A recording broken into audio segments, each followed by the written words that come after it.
Bonjour et bienvenue dans cette nouvelle vidéo YouTube où j'ai eu comme question quels sont les 3 points qui m'ont moi permis d'avancer vers plus de sérénité alimentaire. Et je trouve que c'est une super question parce que ça montre bien aussi qu'on ne naît pas diététicienne mais qu'on le devient. Mon alimentation n'a pas été toujours celle qu'elle est maintenant. Elle demande même encore à évoluer parce que je pars toujours du principe qu'on peut toujours progresser.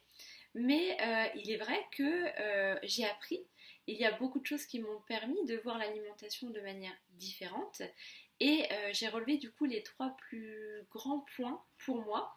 Le premier, ça a été d'apprendre le fonctionnement de mon corps, en fait, par le biais de mes études, de comprendre que l'alimentation avait un impact vraiment important dans mon fonctionnement, dans mon état d'être, dans ma santé, dans ma vitalité, en comprenant tous ces mécanismes de digestion, en comprenant que tel aliment contient euh, tel aminé qui permet de construire telle chose qui va avoir un impact dans mon immunité, dans ma santé, dans ma vitalité.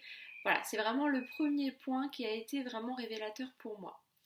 Le deuxième, il s'est fait dans mes formations en psychonutrition où j'ai pu prendre du recul sur le comportement alimentaire.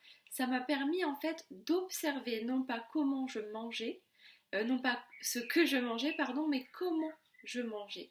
Et là, ça a été très révélateur parce que ça m'a permis de comprendre qu'on avait en fait beaucoup d'habitudes et de croyances par rapport à l'alimentation qui peuvent évoluer et peuvent changer. Donc il y a vraiment eu voilà, cette grande partie pour moi qui a été très révélatrice sur l'observation de mon comportement alimentaire, de mes croyances, de mes habitudes pour pouvoir justement amener à les voir autrement et à progresser vers plus de sérénité alimentaire. Le troisième point qui a été révélateur et qui a été extrêmement important, c'est l'expérimentation. Une fois qu'on a conscience de l'impact que l'on a sur notre corps en choisissant bien en fait ces aliments, une fois qu'on a conscience de ces comportements, de ces croyances, il n'y a plus qu'à expérimenter. C'est comme si on avait appuyé sur reset et qu'on allait tout recommencer nos propres apprentissages. Et en fait, on a souvent tendance à espérer à droite, à gauche, des informations, des plans, des solutions toutes faites extérieures pour nous aider à nous sentir mieux. Alors qu'en fait, tout se construit à notre base, en fait, à l'intérieur de nous et par les différentes expériences qu'on va pouvoir faire. Donc s'écouter, c'est vraiment primordial. Écouter sa faim, ne pas attendre que quelqu'un nous impose une quantité, une façon de manger, mais bien l'expérimenter de soi-même, ressentir quand on a faim, quand on n'a pas faim, quand on n'a plus faim, quand on a trop mangé, pas assez mangé, et pouvoir sans arrêt venir se réajuster.